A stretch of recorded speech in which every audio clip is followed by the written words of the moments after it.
আল্লাহ তাআলা ভালোভাবেই জানেন যে বান্দা বান্দি আমি বানাইছি। যদি বান্দা বান্দিকে একটু বেশি বেশি ধরি তাহলে আদায়ই করবে না। এদের মন মেজাজ তো আমি বানাইছি, বান্দা বান্দিকে আমি ভালো করে জানি। এই শতকরা 2.5 টাকা, 1 লক্ষ টাকা, 2.500 টাকা, এইটাই আমাদের কলজা ছিঁড়া যায়। ঠিক কিনা কথা বলেন? জাকাত দিতে পারি না, অথচ আল্লাহ তাআলা জাকাত যারা আদায় করবে না তাদের ব্যাপারে কোরআনুল কারিমে সূরা তাওবার ভিতরে হুঁশিয়ারি জারি করেছেন। বিশ্বনবী সাল্লাল্লাহু আলাইহি সাল্লাম একাধিক বর্ণনায় তাদের শাস্তির ব্যাপার আমাদেরকে জানাই দিয়েছেন। আল্লাহ তাআলা নিজেই বলেছেন, বিসমিল্লাহির রহমানির রহিম, ওয়াল্লাযীনা ইয়াকনিজুনা আয-যাহাবা ওয়াল ফিদ্দাতা ওয়া লা ইউনফিকুনাহা ফী সাবিলিল্লাহি ফাবাশশিরহুম বিআযাবিন আলীম। মহান আল্লাহ তাআলা বলেন, যারা স্বর্ণ রূপা টাকা পয়সা আল্লাহর দরবারে খরচ করে না, ব্যয় করে না, অর্থাৎ জাকাত ফরজ হয়েছে জাকাত আদায় করে না। যাদের প্রতি জাকাত ফরজ হয়েছে, আমি আল্লাহ তাআলা ফরজ করে দিয়েছি, কিন্তু ঠিক মতো জাকাত আদায় করে না, ওই সমস্ত মুসলমানকে আল্লাহর রাসূলকে উদ্দেশ্য করে বলেন, ওগো হাবিব, তাদেরকে আপনি যন্ত্রণাদায়ক শাস্তির সুসংবাদ দেন। নাউজুবিল্লাহ জোরে বলেন। শাস্তির কথা বলতেছেন, যন্ত্রণাদায়ক শাস্তির সুসংবাদ। শাস্তি কেবল সুসংবাদ হয়? এখানে কথাটা কৌতুক করে আল্লাহ তাআলা বলতেছেন, ব্যঙ্গ করে বলতেছেন। উলামায়ে কেরাম তাফসীর কারকগণ এখানে উদাহরণ টানেন যে একজন মা যখন সন্তানকে কোনো একটা কথা বলে, অর্ডার করে, হুকুম করে, বাবা দোকানে যাই জিনিসটা নিয়ে আয়, অথবা স্কুলে যা, তোর স্কুলে যাওয়ার সময় হয়েছে, সন্তান মায়ের কথা শোনে না, 1 বার 2 বার 3 বার 5 বার বলে, মায়ের কথা শুনতেছে না, দৌড়াদৌড়ি করে, তখন ওই সন্তানের প্রতি রাগ হইয়া মা তখন বলে, আমার কথা শুনতেছস না, দৌড়াদৌড়ি করতেছস। সন্ধ্যাবেলা যখন তোর বাবা কাছ থেকে বাসায় আসবে, তোর বাবার কাছে নালিশ করবা, আচ্ছা মতো তোকে ধোলাই দিবে, তখন বুঝবি মজাটা কেমন লাগে। ঠিক কিনা? মহতারাম উপস্থিতি, কথা বুঝে থাকলে বলেন, পেটুন দিলে কি মজা লাগে না কষ্ট লাগে? এখানে মা মজাটা বলতেছে কৌতুক করে, ব্যঙ্গ করে, বাবাই পিটুনি দিবে, কষ্ট পাবে, কিন্তু সন্তানকে বলতেছে মজাটা কেমন লাগে, বাবাই যখন সন্ধ্যাবেলা আইসা আচ্ছা মতো ধুলাই দেবে, তখন বুঝতে পারবি। আল্লাহ তাআলা তার হাবিবকে ডাইকা বলেন, হাবিব গো, আপনি বলে দেন যাদের প্রতি যাকাত ফরজ হয়েছে অথচ ঠিক মতো যাকাত তারা আদায় করতেছে না, আপনি তাদেরকে শোনায় দেন, জানায় দেন, আল্লাহ তাআলা তাদেরকে কঠিন থেকে কঠিন শাস্তি দেবে। কেমন মজাটা বুঝবে সেদিন বোঝা যাবে।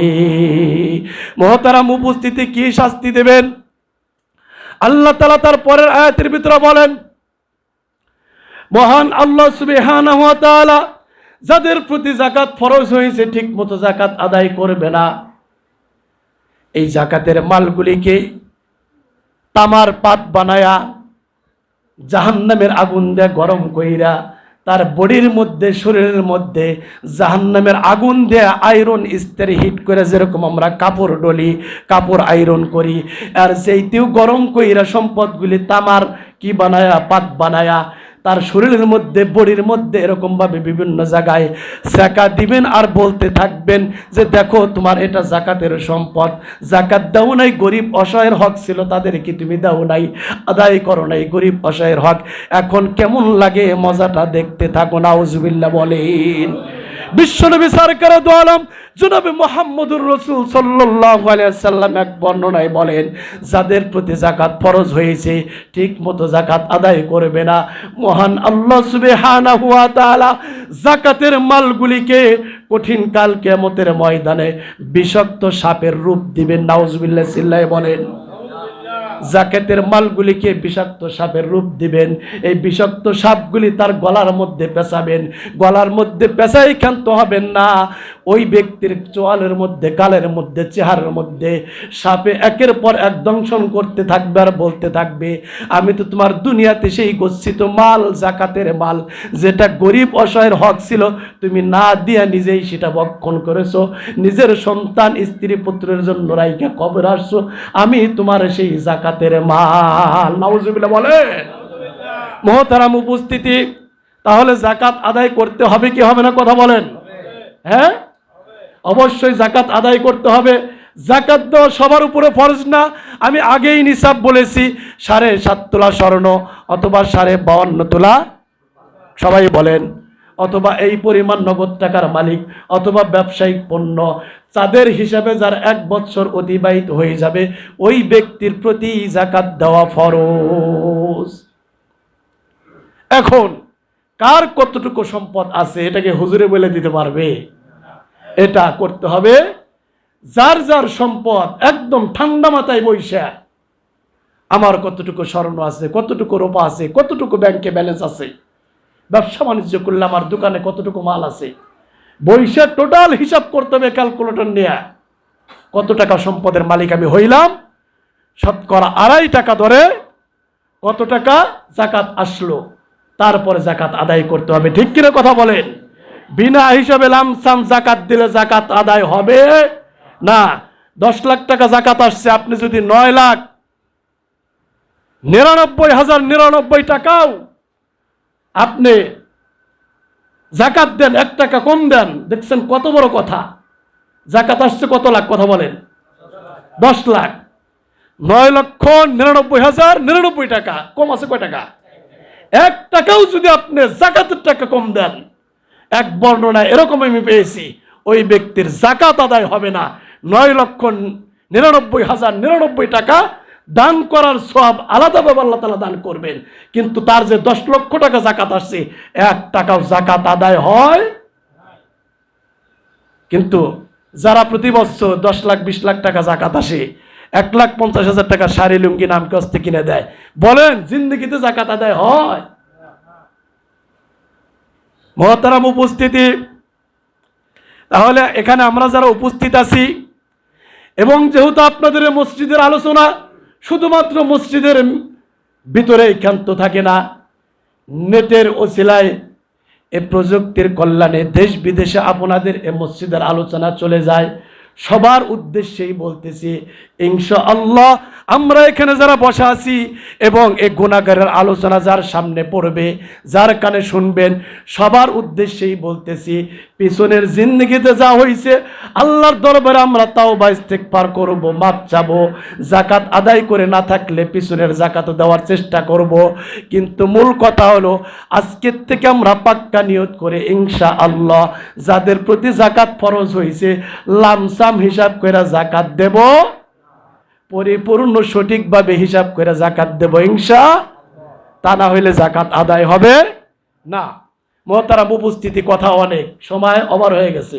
আমাদের এমনি আগের থেকে টাইম হলো 1:15 পর্যন্ত আলোচনা করার টাইম, আর ওই সময় 1:15-তে আজান হইতো। পরবর্তীতে দেখি মানুষের একটু সমস্যা হয়, নাউডুবা বাজার হইলো, এই হাট হইলো শুক্রবারে, দৌড়াদৌড়ি করতে হয়। তার পরবর্তীতে আমরা 12:30টায় আজান দিয়ে টাইমে একটু পিছিয়ে নিছি। এখন এই জাকাত সম্পর্কে আলোচনা আমি আজকেও নোট করে নিয়ে আসছি, বেশ কিছু গুরুত্বপূর্ণ কথা। এই যে জাকাত নিয়ে আলোচনা শুরু করছি, ভূমিকা কেবল দিয়েছি, আরো কিছু কথা আছে যেটা আমাদের বলা শোনা দরকার। অনুমতি আছে? অনুমতি আছে? লম্বা হবে না ইনশাল্লাহ। তো আমরা প্রথমত নিয়ত করি, যাদের প্রতি জাকাত ফরজ হয়েছে আমরা হিসাব নিকাশ করে পঙ্খানুপুঙ্খভাবে জাকাত আদায় করবো ইনশাআল্লাহ। আর যাদের প্রতি জাকাত ফরজ হয় নাই, আল্লাহর কাছে দোয়া করব, আল্লাহ তাআলা যেন আমাদেরকেও জাকাত ফরজ হওয়া পরিমাণ, হজ ফরজ হওয়া পরিমাণ, কোরবানি অজিব হওয়া পরিমাণ সম্পদের মালিক আমাদেরকে আল্লাহ তাআলা বানায় দেন। সকল বলে আমিন। আমরা ইনশাআল্লাহ এ সমস্ত বিধিবিধান ফরজ হয়ে গেলে সঠিকভাবে আমরা আদায় করবো ইনশাআল্লাহ। মহতারাম উপস্থিতি, জাকাত কার উপরে ফরজ আমরা আলোচনা করছি। নিসাব পরিমাণ মালের মালিক কে? এখন আমরা জাকাত দেব কি জিনিস দিয়া? অনেকে শাড়ি লুঙ্গি কিনে দেয়, দেয় কি দেয় না? আলোচনায় চলে গেছে, এমন শাড়ি লুঙ্গি মানুষ কেনে যেটা ব্যবহার উপযোগী থাকে। শাড়ি লুঙ্গি দিয়ে জাকাত আদায় করা নিষেধ না। তবে আমার মতামত এবং অসংখ্য উলামা ইকরামের মতামত, সবচাইতে উত্তম হবে নগদ টাকা দিয়া জাকাত আদায় করা। কেন? কথার কথা, এই মহল্লায় 10 জন মানুষ জাকাত দেবে, 10 জন মানুষ জাকাত নেবে, এক ব্যক্তি গরিব, 10 জন ব্যক্তি যদি শাড়ি লুঙ্গি দেয়, তাহলে একজন মানুষ কয়টা লুঙ্গি পাইতেছে কথা বলেন? 10টা। শাড়ি দিলে একজন মানুষ কয়টা শাড়ি পাইতেছে? একজন মানুষের কি 10টা শাড়ি লুঙ্গি দরকার আছে? 2টা শাড়ি লুঙ্গি হইলেই হয়ে যায়, ঠিক কিনা? কিন্তু তার আরো সামানপত্র দরকার আছে কি নাই? এজন্য সবচেয়ে উত্তম হলো নগদ অর্থ দিয়ে যাকাত আদায় করা, যাতে করে যার যেটা অতীব প্রয়োজন সে সেটা নিজের স্বাধীনভাবে ক্রয় করতে পারে, কিনে তার চাহিদা পূরণ করতে পারে, ঠিক কিনা কথা বলেন? সবচেয়ে উত্তম পদ্ধতি নগদ অর্থ প্রদান করা। কাদেরকে যাকাত দেবেন? যাকাত তো মন চাইলে দেওয়া যাবে না। যাকাতের মোট 8টি খাত মহান আল্লাহ তাআলা কুরআনুল কারীমের মধ্যে বলে দিয়েছেন। কয়টি খাত? 8টি জায়গায় যাকাত দিতে হবে। আমি শুধু পয়েন্টগুলি বলবো, নামাজে দাঁড়ায় যাবে ইনশাআল্লাহ। 1 নাম্বার, যাকাত দিতে হবে ফকির, যার পেশা হলো ভিক্ষা করা, বাংলায় সহজ বাংলায় যেটা, যিনি সারা বছর ভিক্ষাবৃত্তি করেন। মানুষের দুয়ারে দুয়ারে হাত না পাতলে পেটে ভাত ঢোকে না। 1 নাম্বার কি বলেন? ফকির। এই পয়েন্টগুলি খুব মনে রাখবেন। আমরা যে যাকাত দেব 8টা খাতে 8 ধরনের লোককে যাকাত দিতে পারবো। 1 নাম্বার কি? ফকির।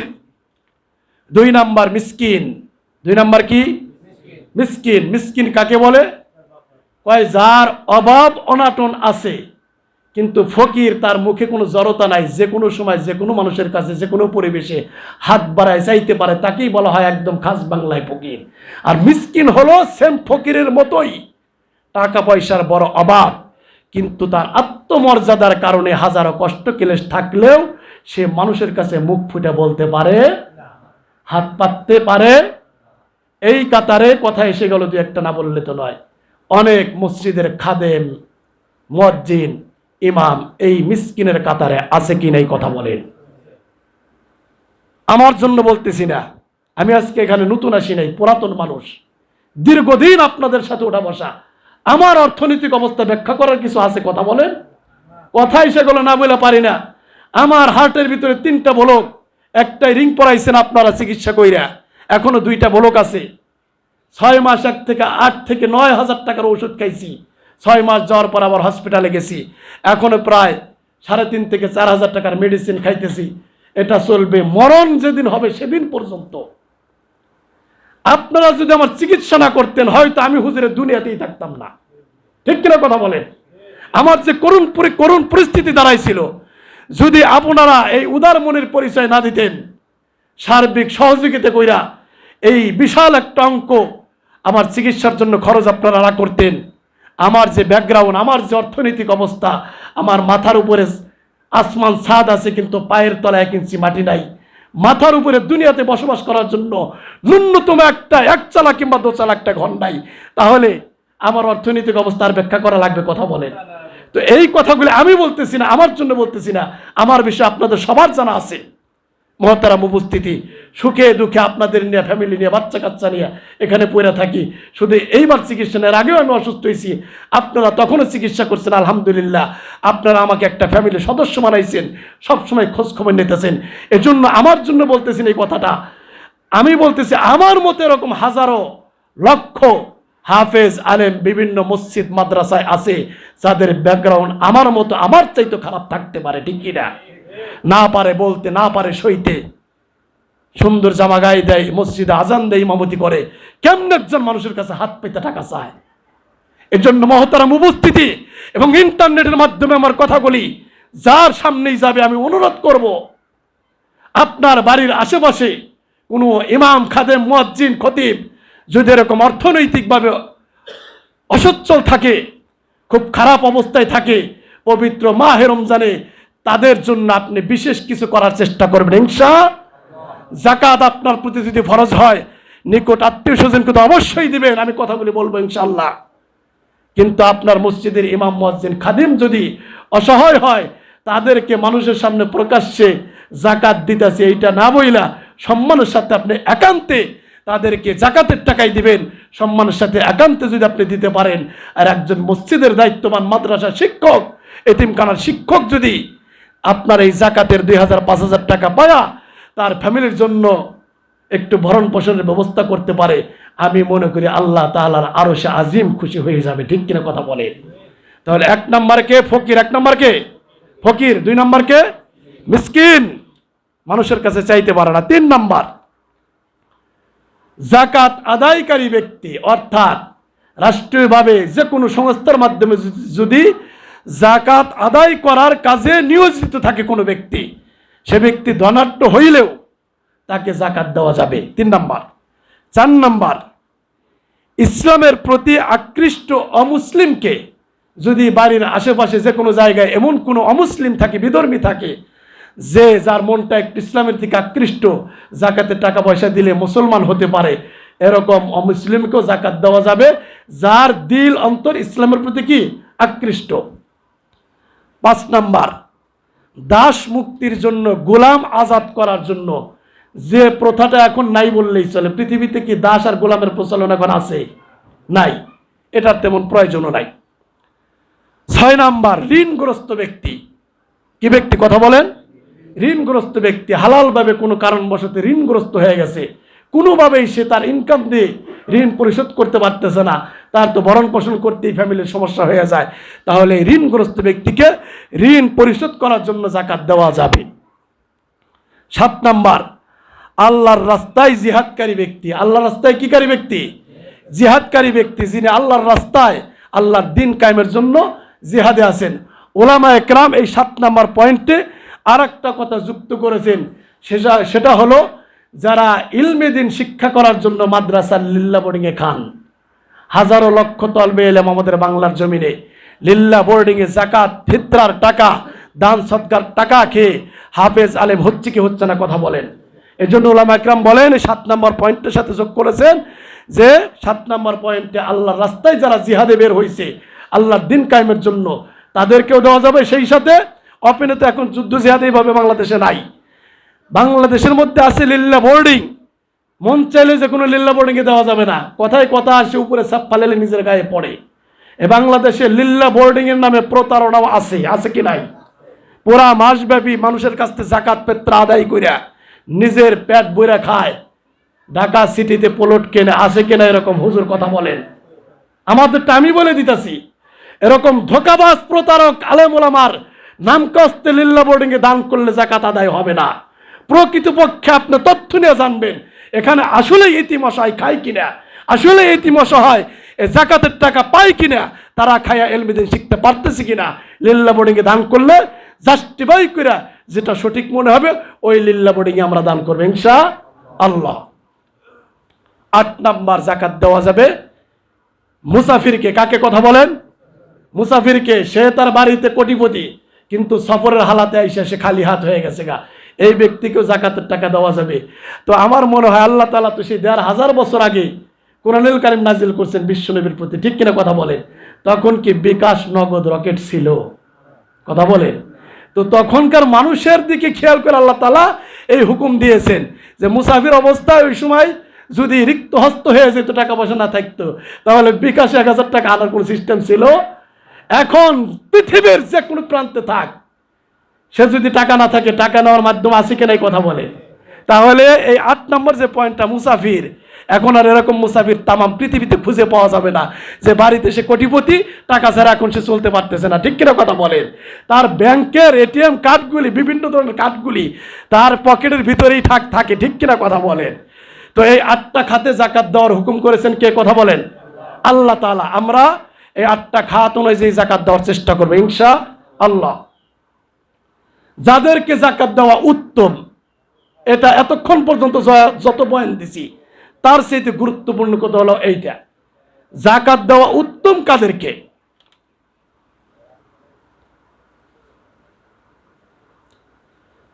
সবচাইতে যাকাত দেওয়া উত্তম হলো নিজের নিকট আত্মীয় স্বজনের ভিতরে যাকাত খাওয়ার উপযোগী যারা, সবার আগে এদেরকে যাকাত দেওয়া উত্তম। কথা মনে বুঝাইতে পারি নাই? কি মসজিদের হুজুর বলেন, কি লিল্লা বোর্ডিং বলেন,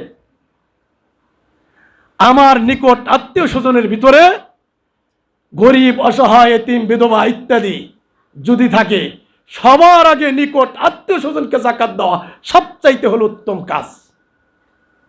এখানে আমরা অনেকে ভুল করি, বাংলা থেকে আসে জাকাতের টাকা কালেকশনের জন্য, ফিতরার টাকা চাওয়ার জন্য। এদেরকে অনেক সময় টাকা দিয়ে দেই, আর আমার আত্মীয় স্বজনের ভিতরে অনেকের কথা আমাদের মনেই থাকে না, ঠিক কিনা কথা বলেন? এটা আমরা করবো না মহতারাম উপস্থিতি। নিকট আত্মীয় স্বজন সারা বছর যা কিছু করি, এখন একটা সময় এসেছে খোঁজ খবর নিয়ে নিয়ে আমার আত্মীয় স্বজনের ভিতরে কারা সবচাইতে নেহায়েত গরিব আছে তাদের খোঁজ খবর নিয়ে আমার জায়গা থেকে জাকাত ফরজ হলে জাকাত দেব, ফিতরা ওয়াজিব হলে ফিতরা দেব। কোনোটার একটাও যদি না হয়, আমার সামর্থ্য ভালো আছে, গরিব অসহায় আত্মীয় স্বজনের মুখে একটু হাসি ফোটানোর জন্য হইলেও আমি রমজান মাসে তাদের ন্যূনতম চাহিদা পূরণের জন্য কিছু টাকা পয়সা, কাপড় চোপড় ইত্যাদি সেমাই চিনি কিনা তাদের মুখে হাসি ফোটার চেষ্টা করব ইনশাআল্লাহ। তাহলে নিকট আত্মীয় স্বজন এরাই হলো জাকাত পাওয়ার সবচাইতে বড় হক। জাকাত দেওয়া যাবে না কাদেরকে? আত্মীয় স্বজন ঠিক আছে, কিন্তু জাকাত দেওয়া যাবে না কাদেরকে? আত্মীয় স্বজনের ভিতরে দুইটা শ্রেণী আছে। কিছু লোককে জাকাত দেওয়া যাবে না, কিছু লোককে জাকাত দেওয়া যাবে। গরিব হওয়ার পরেও দেওয়া যাবে না। কাকে দেওয়া যাবে না? এক নম্বরে, যিনি জাকাত প্রদান করবেন তার আপন বাবাকে জাকাত দিতে পারবেন। কথা বুঝবেন? আপন বাবাকে জাকাত দিতে পারবেন না। বাবা যত গরিব হোক, আমি ছেলে কোটিপতি হই, বাবাকে জাকাতের টাকা দিতে পারবো না। কারণ ওয়াকাদা রাব্বুকা আল্লা তা'বুদু ইল্লা ইয়্যাহু ওয়া বিল ওয়ালিদাইনি ইহসানা। আল্লাহ তাআলা বাবা মার খেদমত করাকে সন্তানের উপরে ফরজ করে দিয়েছেন। সন্তান তার নিজের হালাল ইনকাম দিয়ে বাবা মার যাবতীয় চাহিদা পূরণ করবে। জাকাত ফিতরার টাকা দিয়া বাবা মার সেবা শুশ্রূষা করা যাবে হারাম। এক নাম্বার, জাকাত দেওয়া যাবে না নিজের বাবাকে, নিজের গর্ভধারিণী মাকে। সময় শেষ, আমি শুধু নামগুলি বলে যাই। আপন দাদা, আপন দাদি, জাকাতের টাকা দেওয়া যাবে।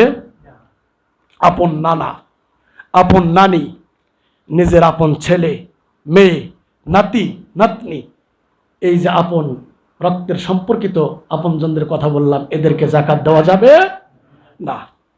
আপনজন জাকাত দেওয়া যাবে যাদেরকে, শ্বশুর শাশুড়ি। কি কথা বলেন? শ্বশুর শাশুড়ি কি রক্তের আপনজন? না। এজন্য শ্বশুর শাশুড়ি গরিব হইলে এদেরকে জাকাত দেওয়া যাবে। ভাই বোন, আপন ভাই বোন গরিব হইলে জাকাত দেওয়া যাবে।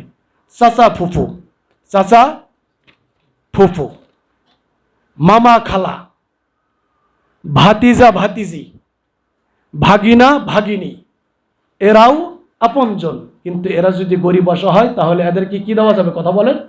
জাকাত দেওয়া যাবে। মহতারাম উপস্থিতি, সময় অনেক ওভার করছি, কিন্তু কথাগুলি গুরুত্বপূর্ণ ছিল, ঠিক কিনা কথা বলেন? সবসময় তো এরকম আলোচনা হয় না, সবসময় এই ধরনের আলোচনা আমাদের করাও হয় না। এই জন্য মনে কেউ কষ্ট নেন না। জাকাত সম্পর্কে এই সংক্ষিপ্ত সময়ে যে কথাগুলি বললাম, নোট করে আনছি মূল কথাগুলি। জাকাত নেওয়াজ করতে গেলে তো 6 মাসে ওয়াজ শেষ হবে না, এর এক একটা পয়েন্টে কত কথা এসে পড়ে। তো আমরা ইনশাল্লাহ হিসাব নিকাশ করে করে এবং যাদেরকে জাকাত দেওয়া উত্তম আমরা তাদেরকেই জাকাত দেওয়ার চেষ্টা করবো ইনশাআল্লাহ। শুধু আজকের আলোচনা সব কথা মনে থাকবে না, আমি হুজুরের এলোমেলো হবে দেখে আমি নোট করছি। আপনাদেরকে এই আলোচনা যা করলাম এ টু জেড শোনাইতে পারবেন না। এজন্য কিন্তু মূল কথাগুলি মাথার ভিতরে থাকবে। জাকাত দেওয়ার আগে যদি কোনো বিষয়ে খটকা লাগে, আলেম ওলামাদের সাথে বইসে শেয়ার করবেন, একদম পরিষ্কার হয়ে তারপর জাকাত দেবে ইনশাআল্লাহ। এখন আসি, হুজুর সবার প্রতি তো জাকাত ফরজ হয় নাই, তাহলে আমরা কি করব? আপনাদের কাছে আমার ব্যক্তিগত একটা মেসেজ, পবিত্র মাহে রমজান চলতেছে, সবার প্রতি জাকাত ফরজ হয় নাই, এ কথাটা আমি আগেও বলছি, আবার বলতেছি। যারা সমাজের মধ্যে তুলনামূলক আর্থিকভাবে ভালো আছে কিন্তু জাকাত ফরজ হওয়া সম পরিমাণ সম্পদের মালিক হই নাই, ঠিক কিনা? এদের কাছে আমি উদাত্ত আহ্বান করব, প্রতিবেশীর চাইতে আপনজন আর কেউ নাই, ঠিক কিনা? ঈদ আসতেছে, কেনাকাটা মার্কেটে শুরু হয়েছে কি হয় নাই? বীর আস্তে আস্তে বাড়বে কি বাড়বে না? তো নিজের বাচ্চা কাচ্চার জন্য জুতা এবছর 5 জোড়া না কিনা, নিজের বাচ্চা কাচ্চার জন্য ঈদের পোশাক 6 সেট না কিনা, যদি আপনার প্রতিবেশী কেউ এরকম গরিব অসহায় থাকে যে যার বাচ্চা কাচ্চার জন্য এবছর এক জোড়া জুতা এক সেট কাপড়ও কেনার মতো সামর্থ্য তার নাই, হাই হতাশ করতেছে, আমি বুঝতে পারতেছি, তাহলে নিজের সন্তানের জন্য এক জোড়া কম কিনা প্রতিবেশীর সন্তানের জন্য 500 টাকা খরচ করতে পারবো না ইনশাল্লাহ?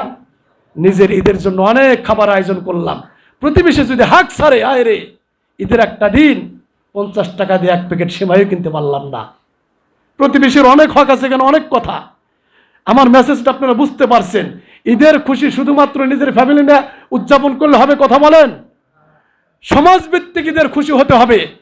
আমি আপনি সামর্থ্যবান ঈদের খুশি উদযাপন করব, আমার আশেপাশে কেউ যাতে গরিব অসহায় হাত ছেড়ে না বলতে পারে বাড়ির পাশে অমুক এত টাকাওয়ালা আমাদের একটু খোঁজ খবর নিল না, আল্লাহর দরবারে জবাব দিতে পারবো।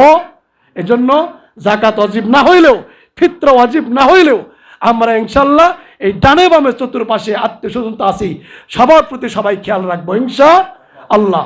আল্লাহ তাআলা ঈদের আনন্দ উল্লাস আমরা গরিব অসহায় ধনী সবাই যাতে সমপরিমাণ উদযাপন করতে পারি, কারো চেহারার ভিতরে যাতে ঈদের দিন কোনো দুঃখের ছাপ না থাকে, আল্লাহ তাআলা এরকম সমাজ ব্যবস্থা আমাদের বাংলাদেশে সবাইকে সার্বিক সহযোগিতা করার মাধ্যমে কি বলে প্রতিষ্ঠাতা করার তৌফিক দান করুক। সকল বলে আমিন। ওমা তৌফিকি ইল্লা বিল্লাহ। যারা সুন্নত পড়ে নেই 4 রাকাত কবলাল জুমা পড়ে নেই।